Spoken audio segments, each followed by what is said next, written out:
12ই ফেব্রুয়ারি জাতীয় সংসদ নির্বাচন অনুষ্ঠিত হলো। সারা দেশের ন্যায় দিনাজপুর জেলার দিনাজপুর 6 আসনেও স্বতঃস্ফূর্তভাবে সুশৃঙ্খলভাবে নির্বাচন সম্পন্ন হয়েছে। আমাদের দীর্ঘদিনের আশা আকাঙ্ক্ষা ছিল যে দিনাজপুর 6 আসনে একজন সৎ যোগ্য ব্যক্তি ধানের শীষে নির্বাচন করুক। আল্লাহর অশেষ রহমতে দেশবাসীর দোয়ায় বাংলাদেশ জাতীয়তাবাদী দল বিএনপির স্থায়ী কমিটির অন্যতম সদস্য ডাক্তার AZM জাহিদ সাহেব একজন সজ্জন ব্যক্তি। উনি আমাদের এই দিনাজপুর 6 আসনে দীর্ঘ 46 বছর পর ধানের শীষে আমরা নির্বাচন করছি। পূর্বে জোটের প্রার্থী জামাতের ছিল, তাদের শক্ত অবস্থান ছিল। ডাক্তার জাহিদ সাহেব উনি ওনার শ্রম এবং মেধা দিয়ে এবং এই দিনাজপুর 6 আসনের সর্বস্তরের নেতাকর্মীরা স্বতঃস্ফূর্তভাবে কার্যক্রম পরিচালনার কারণেই আজকে দিনাজপুর 6 আসন ডাক্তার জাহিদ সাহেব এমপি নির্বাচিত হয়েছেন। এইটা আমি দিনাজপুর 6 নির্বাচনী পরিচালনা কমিটির আহ্বায়ক ছিলাম। আজকে প্রতিটা নেতাকর্মী এবং সাধারণ মানুষ খুবই আনন্দিত এবং উজ্জীবিত উৎসাহিত যে উনি আমাদের মন্ত্রী হবেন এবং অবহেলিত অনুন্নত এলাকায় ডাক্তার জাহিদ সাহেবের মাধ্যমেই আমাদের এলাকার উন্নয়ন হবে। এটা আমাদের দিনাজপুর 6 আসনের প্রতিটা মানুষ আজকে মনে প্রাণে বিশ্বাস করে এবং ধারণ করে। এই সিটটিতে 46 বছর পরে আমরা ধানের শীষের প্রতীকের প্রার্থী নির্বাচিত হয়েছে। এর অনুভূতি এবং এর আনন্দ ভাষায় এবং প্রকাশ করা অত্যন্ত কষ্টের ব্যাপার।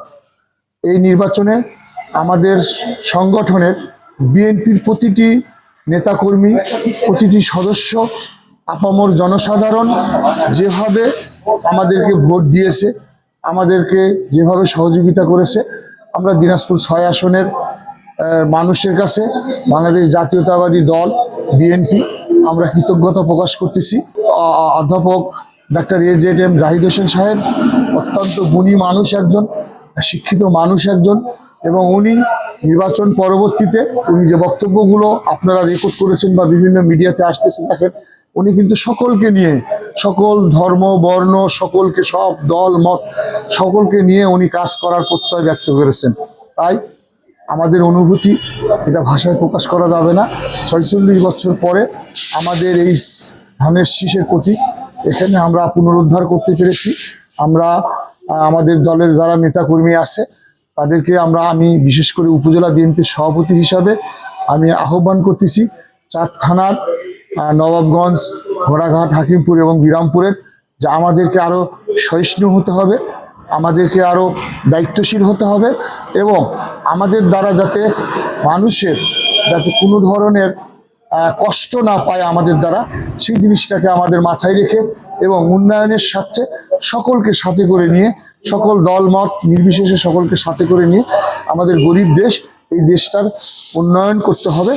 এই প্রত্যাশা আমার। বাংলাদেশ জাতীয়তাবাদী দল বিএনপির ধানের শীষের মনোনীত প্রার্থী অধ্যাপক AZM জাহিদ হোসেন স্যার এখানে বিএনপির মনোনীত প্রার্থী ছিলেন। আমরা দিনাজপুর 6 আসনবাসী দীর্ঘ 46 বছর পূর্বে আমাদের ধানের শীষের এমপি এখানে হয়েছিল।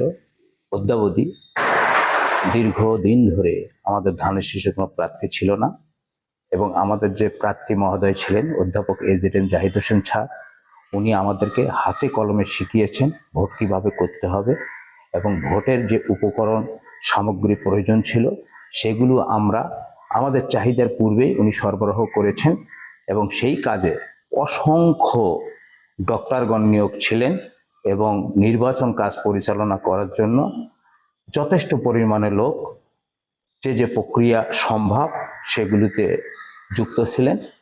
আর আমরা যারা নেতাকর্মীরা ছিলাম আমরা তার পথসভা, গণসংযোগ, বিভিন্ন কাজে অধ্যাপক AZM জাহিদ হোসেন এবং তার সহধর্মিণী জনাবা শর্মিলা ম্যাডাম সহ, ওনার করিম সন্না ম্যাডাম সহ ওনারা প্রত্যেকটা প্রত্যন্ত অঞ্চলে পথে ঘাট চষে বেড়েছেন, প্রত্যেকটা বাড়ি বাড়ি গিয়েছেন এবং আমাদের নেতাকর্মীরা তাদের পাশে ছিলেন এবং প্রত্যেকটা নেতাকর্মী আমাদের অক্লান্ত পরিশ্রম করেছেন তারই ধারাবাহিকভাবে। এবং এখানে যে আমাদের সংখ্যালঘু এবং আদিবাসী সম্প্রদায়ের যারা লোকজন ছিলেন তারা আমাদেরকে যথেষ্ট পরিমাণে সহযোগিতা করেছেন এবং পাশাপাশি আমাদের যারা বিএনপির নেতাকর্মী ছিল তারাও অক্লান্ত পরিশ্রম করেছেন।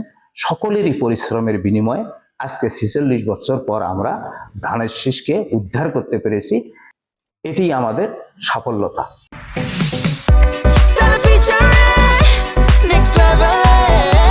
Well done, side by side, free.